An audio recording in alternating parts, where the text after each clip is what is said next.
The SaaS Universe podcast is brought to you by Efficient Capital Labs. Realize your future revenue today.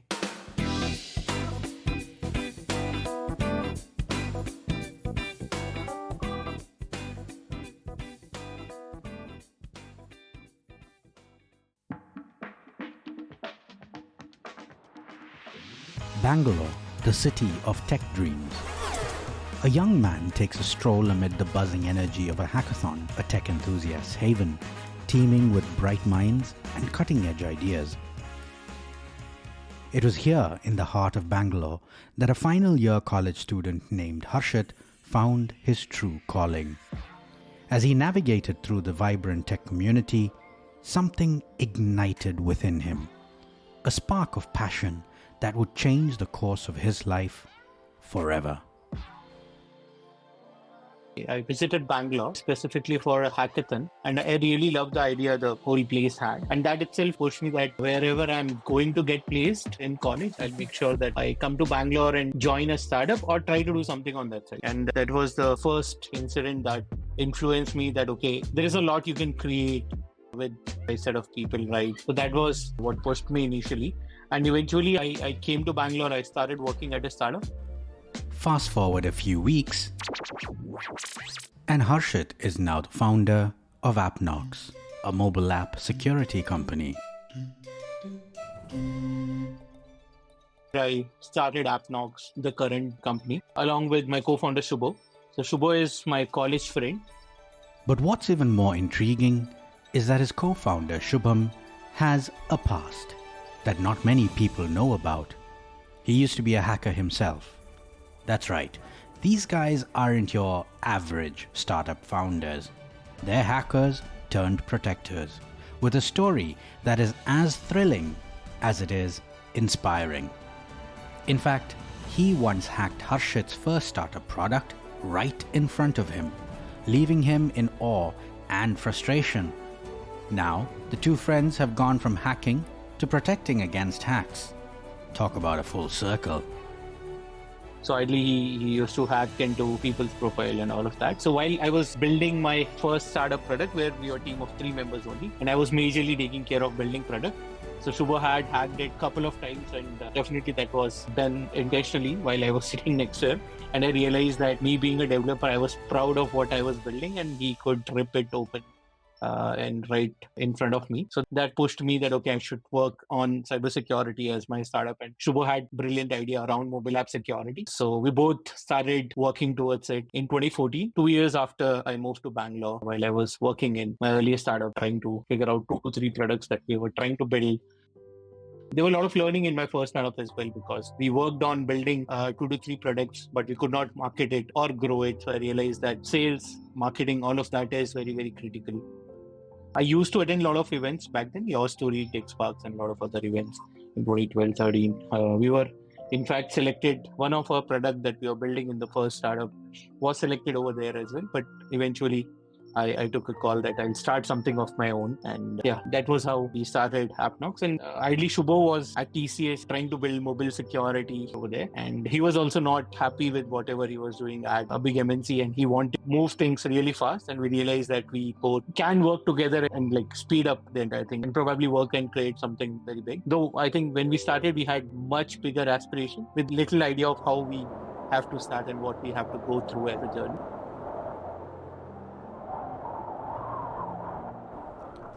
The air was electric when Harshit and Shubham first broached the idea of Appknox.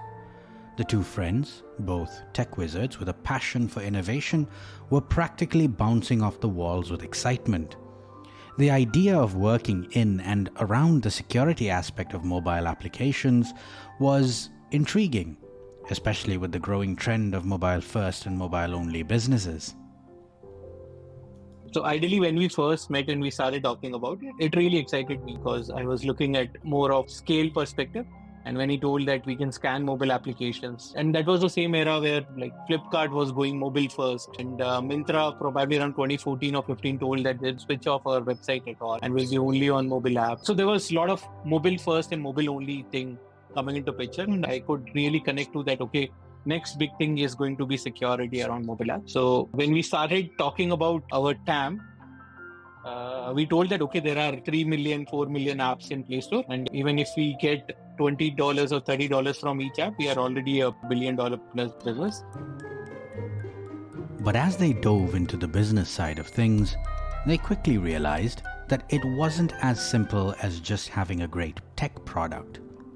Selling to internet companies was no walk in the park, and it took them several years to truly understand the ins and outs of their target market. Back then, we didn't have much idea. I came from engine building product background. Subha came from breaking the code background. And both of us didn't have any business sense. And whenever we used to talk about, we used to end up very, very happily. But when we used to go out and start interacting with business, we realized that even selling to a single internet company is also very, very difficult. Like, you need something else. When we go and we used to only talk about tech and product and fancy stuff, it does not make the sale happen. You need a lot more than that. So I think that was a learning that took us almost 2 to 3 years to even come up with that. As the saying goes, hindsight is 20/20. And for these two entrepreneurs, that was certainly the case. When they first started out, they had no idea what they were doing. They were experimenting on all levels, from product development to pitching to investors. Even the way they approached potential customers was a learning process. The best part is that there is community, and I was blown away by the community even that initiated my whole joining startup versus the corporate office that I had in my hand. The whole point was that the community has so much, and I can never thank a lot of people enough in those initial days, because I posted these queries that we have built our business model. I want people to review it and tell us, and we met at CCD, McDonald's. A lot of people who have done this. And the kind of feedback we had got from them, that itself, within a week, we realized that whatever we are building or we are thinking that this big business is going to be, that's not true. And we have to really think on how the pricing will work, interact with companies, try to sell them. So all of that was the difficult part. And that was just discovery of figuring out that there are a lot of difficult things we have to do and a lot of things we have to unlearn, because as an engineer, you always have this habit of selling your product versus understanding what the other customers or prospects really want. So there was always this bias that my product can solve everything. And I think that took us almost 2-3 years, to be very frank. We are just trying to sell. We were able to sell as well, but yeah, it took us 3 years to realize that we are not selling to right market segment, understanding what really problem are we solving for them. All of that was a journey in itself.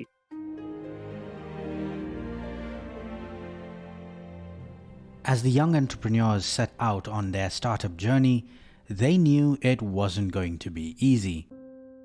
They faced numerous obstacles along the way, but perhaps none were as daunting as the mountain they encountered early on. It was a challenge that made them question whether they should continue on their path or not. I think there were multiple occasions where we came at conclusion that we should just shut down the company. The first was after a year itself, so we got through an accelerator where we got some $25,000 funding and some leadership on advisory on how exactly we should do things. And we were based out in Singapore for almost 6 months. So within 6 months, we had burnt out our $25,000 completely. So we are again penniless. In the startup, both of us trying to figure out things. And luckily, we got through Microsoft India. Back then, Microsoft Ventures used to not only give office space, but food and flat to stay. So because there were startups from Hyderabad and other places that used to come there for 3-4 months. So we also requested them and they gave us a flat to stay in MG Road near Microsoft office. Overall, we were on free food, free stay and trying to build startup. But overall over there was a lot of learning. We actually started building company. We interacted with a lot of B2B SaaS companies. We realized that a lot of companies are little far ahead. They're making revenue. We thought we are getting there, but there was another moment where we realized that it was not the case. So I think Microsoft Ventures definitely helped us, but right before Microsoft Ventures, we were sure that we are not going to survive. We don't know what to do. We were interacting with a lot of companies, but nothing was getting us anywhere. And we were sure that this is going to die. And definitely, I think these are the points where we are breaking off. We come across something really good. And that happens because we are in that figuring out mode and we interact a lot. We try to fix things, and when we are desperately trying to do that, we come out with something which makes next 3 to 4 years of the company. As Harshit reflected on the early days of his company, he couldn't help but recall the excitement and uncertainty of acquiring their first client. It had been a long journey with many twists and turns, but that first customer had played a pivotal role in launching their business. We did our first sale through Paytm back then, where we had sold them mobile app security. That was in 2015. Paytm had just launched their e-commerce app. We are thankful to them because they were the first customer that we sold our platform to. I met the VP of engineering back then. I mentioned that we are building something around this space and we are very keen. We want to work with the mobile focused companies, and we realized that Paytm is growing a lot. So we wanted to engage with you. So this guy called us to office. His name was Pratyush. So he told that, hey Harshit, let's meet at office. They were based out in HSR back then. So we went to their office in HSR. We interacted with them. And at the end, he gave us few pointers on the product. He told that you have to work on these things because we were also very early. We also did not realize what really. So we showcased him. He was happy with whatever we had built, but he wanted more, some of the changes as per what they do in usual for their security testing. So we worked around that. We came back to him. Then he told, okay, let's start with 5 apps. So he immediately gave us 5 apps PO. Though the deal size was very small, but still I think that was more of motivational money that we got from the deal than the actual value of it. The main reason we had to do that was ideally like one of the mentor in Microsoft Ventures, his name is Prasanna. So he's an advisor to us now as well as part of Opika. But yeah, so he was like every day when I used to meet him, he used to say, show me the money. Where is the dollar? So I was forced that, okay, I have to sell something. So I used to go back to Pratyush and say that, hey Pratyush, we have to close a deal. We are very early stage, but we need some billing for this. And he told, okay, let's take 5 app scans and let's see how you guys perform, and then we'll buy more. And after that, they bought more once again. We worked for it for a year, and after that, I think, eventually decided that we'll go more upmarket enterprises, banks and all. Harshit and his team at Appknox were on the verge of something big. They had built a product that was high in demand, generating over $2 million in revenue. But they knew that in order to take their business to the next level, they needed more funding. That's when Harshit heard about an unconventional way of raising capital, one that didn't involve giving away equity. And the more he learned about it, the more intrigued he became. This could be the answer they were looking for. But as Harshit delved deeper into the details, he realized it was a risky move. There were a lot of unknowns and potential pitfalls, yet the possibility of securing the funding they needed without sacrificing ownership of the company was too enticing to ignore. I moved from fundraising from equity, like raising money against equity versus revenue-based funding. When we started really working around our right set of customers and all, we were growing at a decent phase of 50-60% year on year without really pumping in more money. And this was money from our happy customers who have been with us, retained with us, paying year after year to us, and they're getting value out of it. So it's not only creating value for us or company, but for everybody who is working in the company, for founders, for customers, because they share with us what they want. Accordingly, we build our roadmap and try to upgrade our product so that customers keep on getting more and more value from the product. So that was the ideal mindset from 2018 till 2022. We were trying to grow, and we are growing at decent pace. So we crossed 2 million as revenue last year, and all of it happened without raising a single penny from outside. And that's when we realized that now we can grow this engine at much faster pace because we have got hold of a lot of things that work, but we just need access to some capital so that we invest that capital and grow the business. And when I had that clarity, I was looking at what really capital is more cheaper for us as founders, as building company. And I personally feel that if companies can really grow, they know that, okay, there is a product market fit and they know what levers are working. They just want to invest in those levers and grow. Then revenue-based financing is no-brainer because you can just raise those funds, you can invest in the company and grow the revenue and pay it back. So it's not that difficult to do. And since you already have so much revenue, if things don't work, still you have that accessibility that you can pay it off and just go back off that. In our case, in our first round when we raise, definitely you get into comfort zone because you don't have to pay back anything to anybody. And with that, your entire decision making, the way you think, that how at least my psychology as founder works, that if I don't have that stress, I get into a relief mode, and if things don't work, I'm little fine with it. If you're burning little more somewhere else, I'm little fine with it. And then definitely as a founder, you have to experiment also. So the amount up to which you will experiment increases a lot, and that leads to investing a lot on experiment, not working out experiments, and not really optimizing things as and when that's required. But in this case, we keep on doing, like every quarter I go back and understand what really worked out for us, what did not, where we should invest, where we should not, because this is hard-earned capital, not only mine but the entire company, and I have to make sure that I do justice to that.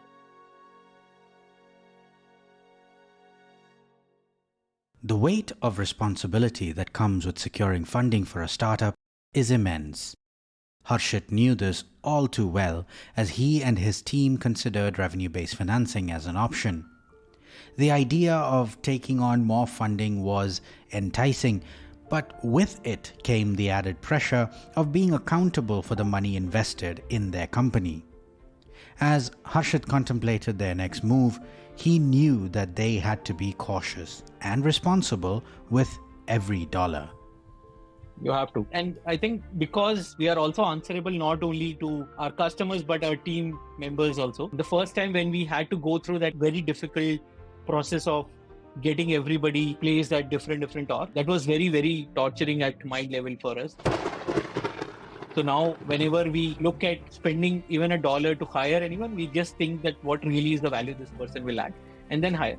So with that mind ideology, that has helped us make sure that we keep a check on what we are really spending. But definitely when you really want to grow at more faster pace, you need funds also. That can be controlled or not controlled. Equity is not controlled, while revenue-based financing is more controlled. And with control, you can grow. And it's not like you just raise once and you're done with it. In case you are growing, then you can raise more rounds of revenue-based financing because you're growing your revenue in parallel to it. It's not like you're sitting idly. You are definitely growing the revenue, investing somewhere that has worked for you and trying to scale that up. So if that works in your favor, then you can keep on raising that fund. If it does not, then also we are not in a position where we won't be able to pay it off. We are profitable as a company and we can pay it back. So ideally, we have thought about it in that way and we went ahead and raised revenue-based financing and grow.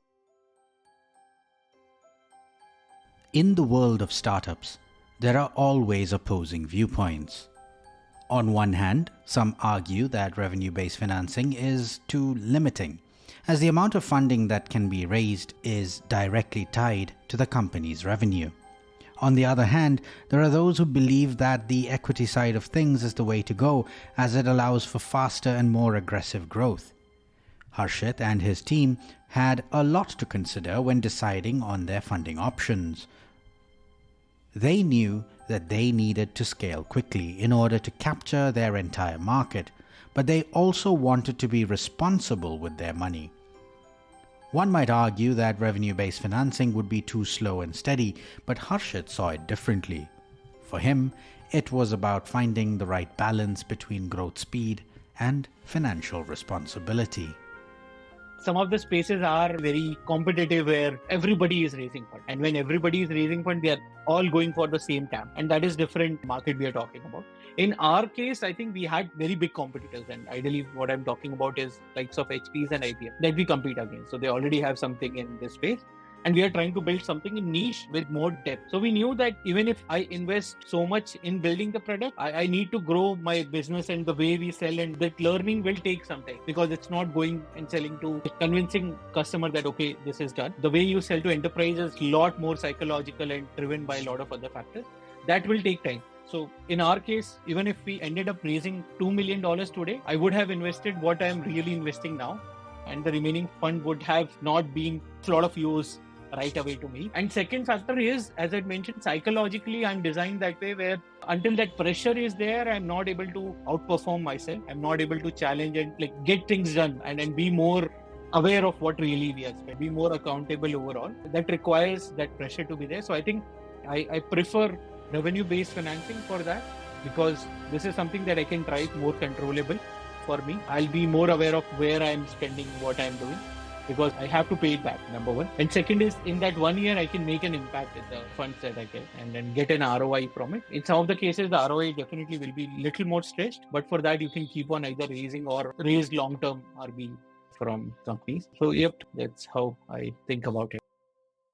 As Harshit stepped into the workplace that housed the team of Appknox, he was greeted by a wave of energy and enthusiasm.